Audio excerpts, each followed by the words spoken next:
tout de suite, sans plus tarder, la conférence d'un personnage très important au sein de la communauté, comme Abdullah Ben Mansour. C'est l'un des fondateurs du travail islamique en France, le docteur Ahmed Jaballah, qui détient un doctorat en islamologie à la Sorbonne, directeur et enseignant à l'Institut européen des sciences humaines à Paris, membre du Conseil européen de la Fatwa, et il a également effectué récemment de nombreuses interventions dans l'émission Fatwa diffusée par la nouvelle chaîne Iqra. Je vous demande de lui faire un très grand accueil et il va nous parler de la perception de l'islam en France. Barakallahu fikoum. Bismillah ar-Rahman ar-Rahim. Alhamdulillahi Rabbil Alamin. نحمده ونستعينه ونستغفره ونعوذ بالله من شرور أنفسنا ومن سيئات أعمالنا وصلى الله وسلم على سيدنا محمد وعلى آله وأصحابه أجمعين. أما بعد، السلام عليكم ورحمة الله تعالى وبركاته. وأسأل الله عز وجل أن يبارك في هذا اللقاء وأن يجزي خيراً الإخوة المنظمين وكل من حضر لهذا اللقاء، أن يجعل ذلك في ميزان حسنات الجميع. Alors notre sujet, ou le sujet qui m'a été demandé sur la perception de l'islam en France. Bien que le thème général de la rencontre est autour du prophète Mohammed sallallahu alayhi wa sallam, et certains, en parlant du prophète, et ça a été évoqué dans les différentes interventions, on est amené à parler de la perception de l'islam, puisqu'il y a aussi une perception, comme vous le savez, du prophète sallallahu alayhi wa sallam, et la manière dont on a parlé du prophète alayhi salatu wa sallam. Et ce sujet qui est plus général, bien sûr, nous interpelle, nous musulmans, car la question de la perception de l'islam est une question importante. Et les musulmans, il est de leur devoir, de leur responsabilité, d'essayer d'analyser cette perception pour essayer, bien sûr, de la faire évoluer positivement.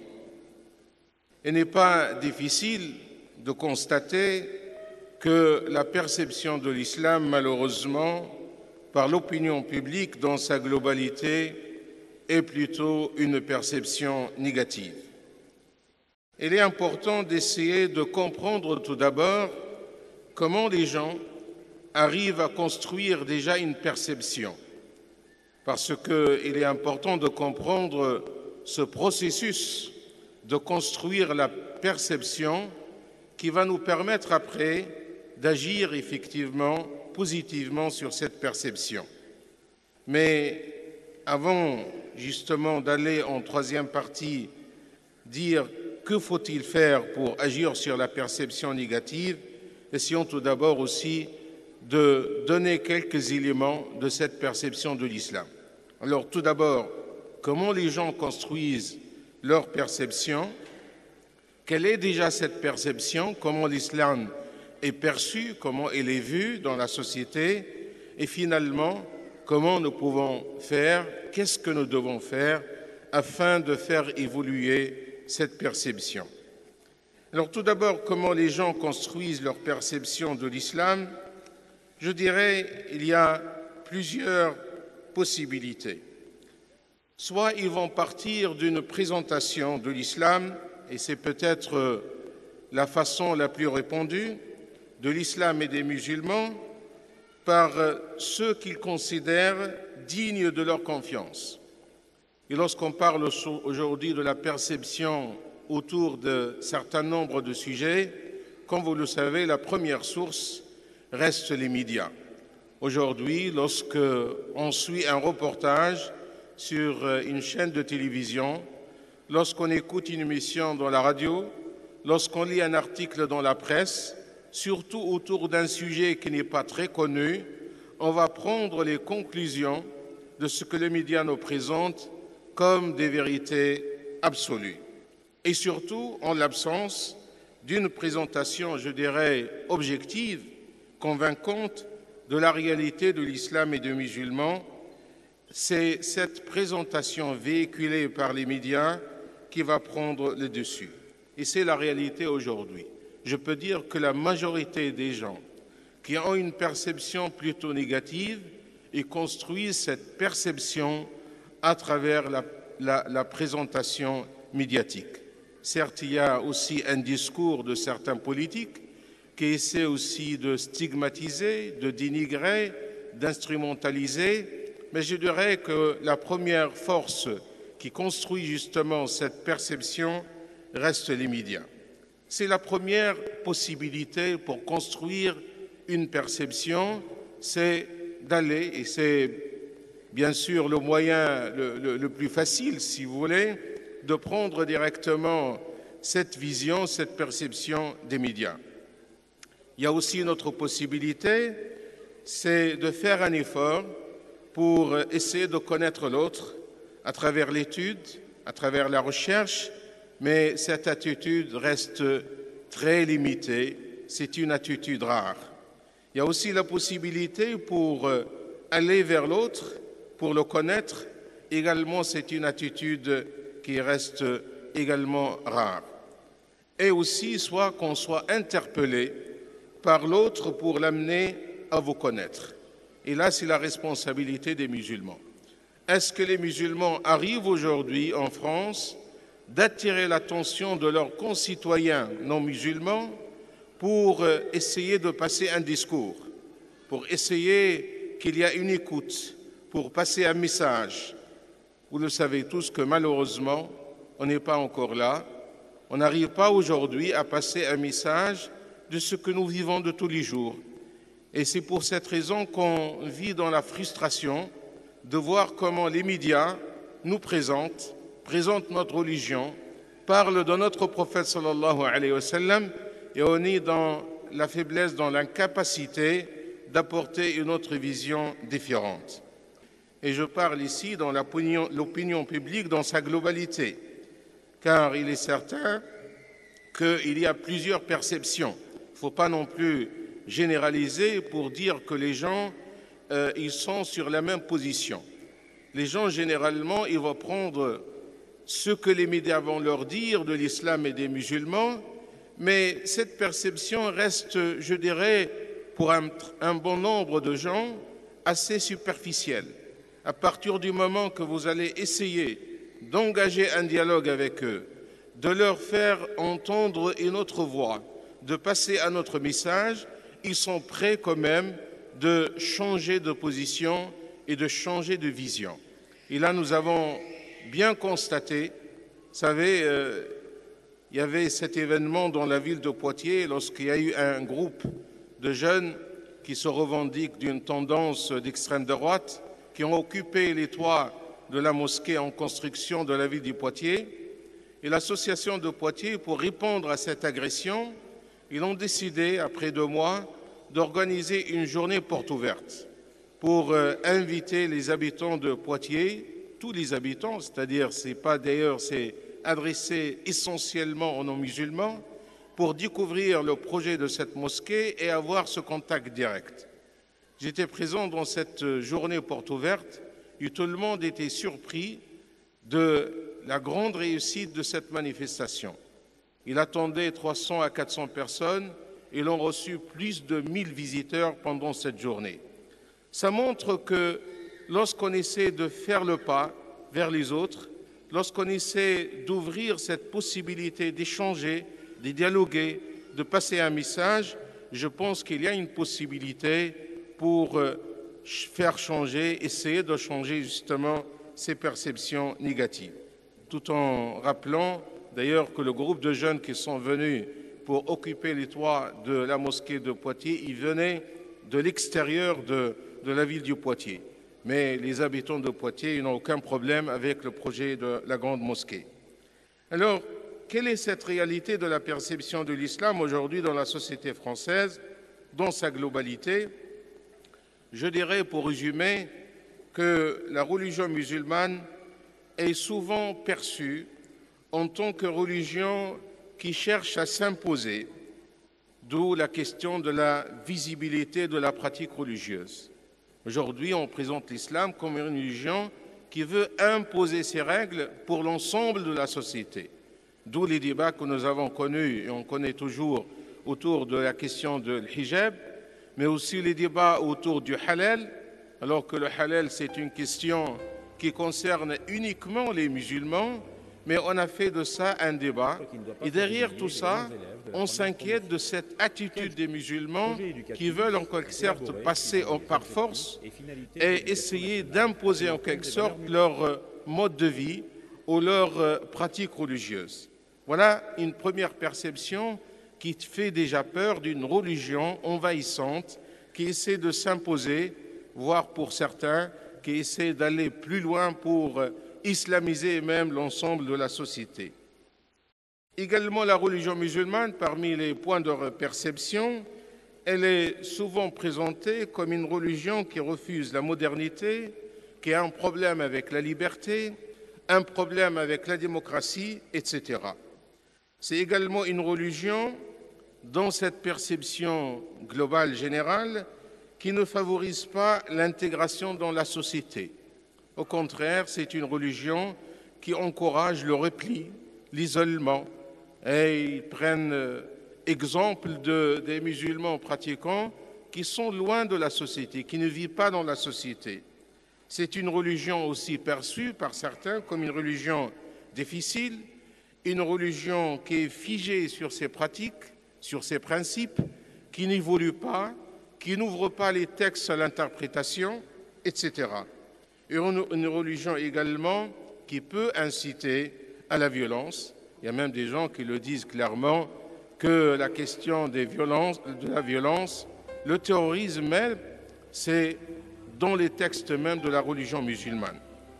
Voilà une perception qui est assez répandue malheureusement, mais comme j'ai dit tout à l'heure, elle n'est pas forcément ancrée sur une argumentation solide, mais c'est une perception qui est véhiculée.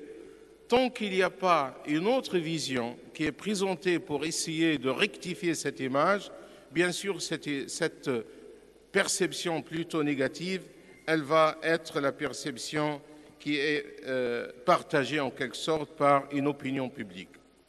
Alors, que faut-il faire pour agir sur cette perception? Et à mon avis, c'est la question la plus importante, car il n'est pas difficile, comme j'ai dit, de constater cette perception négative.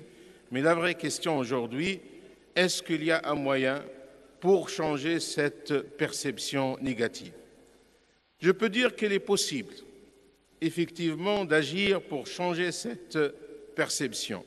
Il faut partir que, quelle que soit la difficulté de la tâche, parce qu'il est certain qu'il n'est pas facile, qu'il n'est pas une tâche facile pour changer cette perception, mais avec la détermination, avec la persévérance, nous arrivons, Inch'Allah, avec l'aide d'Allah subhanahu wa ta'ala, de changer cette perception négative.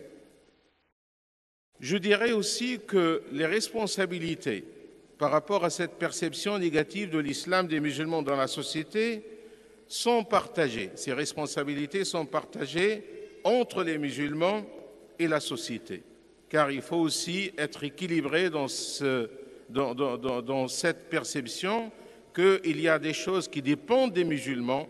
Et là, nous allons commencer par ce qui dépend justement des musulmans, quels sont les devoirs, les responsabilités des musulmans, mais il y a aussi des choses qui sont demandées de la société parce que intégrer la présence musulmane, intégrer l'islam dans le cadre de la société nécessite un effort qui doit être des deux côtés, à la fois des musulmans, mais aussi de l'ensemble de la société.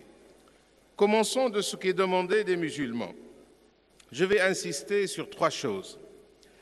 Tout d'abord, nous avons la responsabilité, et ce n'est pas lié uniquement à la question de la perception de l'islam, l'image que nous voulons donner de notre religion pour l'ensemble de la société. Il y a une question importante de la compréhension de l'islam.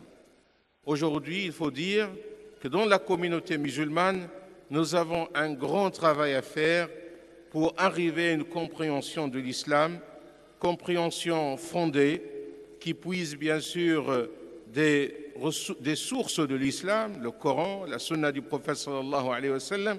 Il ne s'agit pas d'inventer un nouveau islam, mais c'est une compréhension qui doit s'inscrire, comme l'islam d'ailleurs, c'est sa nature même, c'est sa spécificité, dans cette vision de juste milieu, de modération.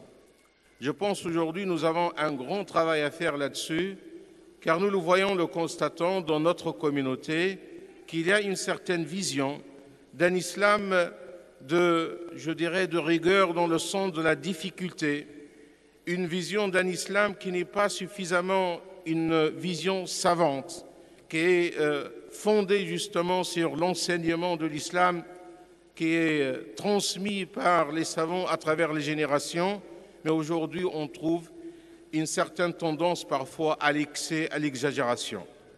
Je dirais que l'islam, c'est cette religion de juste milieu entre le laxisme d'un côté, mais entre aussi l'exagération et l'excès de l'autre côté.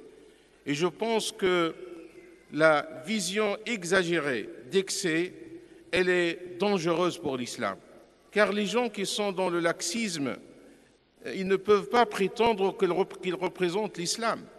Mais ce sont malheureusement les gens qui proposent une vision exagérée, qui proposent une vision parfois qu'ils considèrent pure et juste de la religion musulmane. Alors nous devons travailler justement sur cette compréhension de l'islam. Car comme j'ai dit tout à l'heure, s'il y a des gens qui perçoivent l'islam aujourd'hui comme religion contre la liberté, contre la démocratie, contre l'intégration dans la société, il faut reconnaître que nous avons certains des musulmans qui renforcent ce discours-là, qui essaient même de justifier ces choses-là par une argumentation religieuse. Il est lié avec la compréhension, le discours. Nous avons besoin de travailler notre discours en direction de la société, en adaptant ce discours à notre contexte. Et lorsque je dis adapter, cela ne veut pas dire trahir la fidélité, trahir la vérité de la religion. Nous pouvons toujours rester dans un rapport de sincérité, de fidélité à notre religion, à nos principes, mais nous devons travailler notre discours. Et d'ailleurs, aujourd'hui on parle de Ar-Rasoul sallallahu alayhi wa sallam, de notre prophète, l'exemple. Si vous revenez à la vie du prophète sallallahu alayhi wa sallam et vous essayez d'étudier, d'analyser son discours vis-à-vis de son peuple, et d'ailleurs c'est tous les messagers de Dieu, comme le Coran nous rapporte leur récit, on trouve cet effort d'adaptation, cet effort de passer un message compréhensible. Et d'ailleurs Allah subhanahu wa ta'ala, lorsqu'il parle de Al-Anbiya, les messagers, il dit que leur responsabilité, وَمَا عَلَى الرَّسُولِ إِلَّا الْبَلَاغُ الْمُبِينُ, le tout messager, il est de son devoir de transmettre le message de Dieu dans la clarté la plus parfaite. Il s'agit de transmettre, mais que la transmission soit dans la clarté la plus complète. Alors aujourd'hui, nous musulmans, nous avons cette responsabilité. Parce qu'il faut reconnaître malheureusement, lorsqu'on écoute certains discours sur l'islam, ce sont des discours qui font peur. Nous avons besoin aujourd'hui de travailler à la fois la compréhension et le discours. Deuxième devoir, c'est le fait de travailler sur le comportement. L'image que nous voulons renvoyer, donner aux autres de notre religion. Et je dirais là-dessus, il faut éviter de montrer des différences injustifiées. On le voit aujourd'hui dans l'aspect extérieur. Certains de nos frères qui essaient d'insister sur certaines apparences, alors que la religion n'a jamais demandé aux musulmans de se montrer dans cette attitude de différence. Certes, s'il y a des choses que l'islam a ordonnées, la femme musulmane, l'islam a ordonné de porter son hijab, elle le porte. Mais il ne faut pas multiplier les aspects de différence dans l'image extérieure que nous donnons aux autres. Il ne faut pas se montrer comme des personnes à part, qui n'arrivent pas à vivre avec les autres dans certaines harmonies. L'islam n'a jamais demandé aux musulmans de se séparer de leur société. Et lorsqu'on revient justement à la tradition du prophète sallallahu alayhi wa sallam, on trouve que le prophète, alayhi salatu wassalam, il a pris en considération les habitudes de son époque, de son peuple, sur tous les plans. Sauf s'il y a quelque chose que l'islam interdit, il va l'éviter, mais sur le reste, il vit dans la société, avec la société. Alors il est très important de travailler ce comportement tout d'abord pour essayer de montrer le bon exemple de l'islam, mais aussi d'éviter tout éloignement injustifié de la société.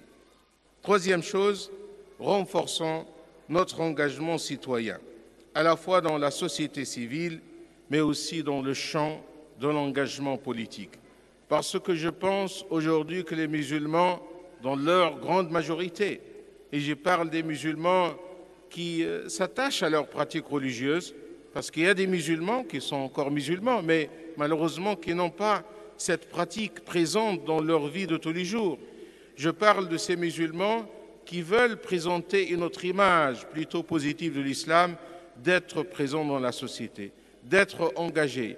Et là, je rappelle que l'islam nous encourage à cet engagement citoyen, parce que parfois nous considérons que notre seul rapport à la société, c'est un rapport de da'wah, c'est de leur transmettre la religion musulmane. Et on oublie que la religion musulmane, elle peut atteindre la société à travers un comportement, à travers un vécu, à travers un engagement.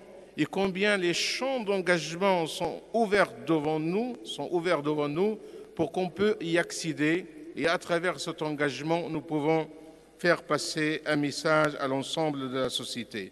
Je rappelle juste un hadith du prophète sallallahu alayhi wa sallam qui parle de l'effort que le croyant doit faire pour aller au service des autres, aider les autres, lorsqu'il dit « Si je pars au service d'un frère, il est plus récompensé auprès d'Allah subhanahu wa ta'ala que de passer tout un mois dans une retraite spirituelle dans ma mosquée. » Voilà brièvement ce qui est demandé des musulmans. Les responsabilités de la société, car nous devons également revendiquer à la société, car il s'agit d'un effort, comme j'ai dit, dans les deux sens. Le fait de dépasser cette perception négative de l'islam demande certes un effort des musulmans, mais demande également un effort de l'ensemble de la société. Trois choses également. Tout d'abord, les médias. Les médias, avec leur rôle, comme j'ai dit tout à l'heure, c'est les médias qui construisent justement cette perception. Il y a un effort d'objectivité. Certes, l'objectivité parfaite n'existe pas, mais je pense qu'il y a quand même un effort pour essayer d'informer de la façon la plus objective lorsqu'il s'agit de parler de l'islam et des musulmans. Je pense qu'il est de la responsabilité des médias de donner la parole aux musulmans pratiquants qui représentent majoritairement la réalité musulmane aujourd'hui. Parce qu'on ne peut pas parler de la pratique musulmane en amenant quelqu'un qui n'a aucune connaissance, bien qu'il soit musulman, de cette pratique. Sortir de cette présentation, malheureusement, souvent qu'on trouve dans les médias, entre l'image de ce qu'on appelle, entre guillemets, le djihadiste, c'est-à-dire celui qui prend la violence, le terrorisme, etc., et l'image de ce musulman soi-disant modéré qui est dans un discours de complaisance, malheureusement. Et comme vous le constatez, malheureusement, dans les médias, on a droit soit à des extrêmes, malheureusement, qui ne sont pas représentatifs, soit à des personnes qui sont loin de toute crédibilité réelle sur le terrain, qui viennent parler au nom de l'islam et des musulmans. Et je pense que les médias, ils le savent bien. Ils savent quels sont les responsables musulmans, quels sont les acteurs qui sont présents sur le terrain, mais malheureusement, il y a une volonté de ne pas présenter l'islam tel qu'il est vécu. Il est de notre devoir de revendiquer justement cette justice, cet équilibre, ce rôle des médias qui est un rôle qui doit s'inscrire dans l'objectivité et la neutralité par rapport à ces questions-là. Deuxième chose qui est demandée également de la société, c'est certainement la responsabilité des hommes politiques et la question de l'instrumentalisation de l'islam. L'islam, malheureusement, on l'a vu, on l'a vécu, est utilisé pour alimenter la peur des musulmans en les diabolisant. Et malheureusement, ce sont les politiques qui essaient, et d'ailleurs ce moyen il est toujours maintenu, quelle que soit la couleur d'un gouvernement, c'est de fabriquer des personnalités pour les utiliser à des fins politiciennes visant la stigmatisation et la marginalisation des musulmans. Et dernière chose, pour conclure, c'est les intellectuels et leur responsabilité pour bâtir une société juste, une société fraternelle et solidaire, en consolidant un vivre ensemble qui doit garantir la diversité dans la société, une diversité qui respecte la différence, mais tout en travaillant bien sûr pour la cohésion, parce qu'aussi il y a cette responsabilité de ces intellectuels, des penseurs, pour essayer de diffuser cet apaisement dans les relations de la société et faire changer cette perception négative. نسأل الله سبحانه وتعالى أن يوفقنا وإياكم لما يحب ويرضى والسلام عليكم ورحمة الله تعالى وبركاته.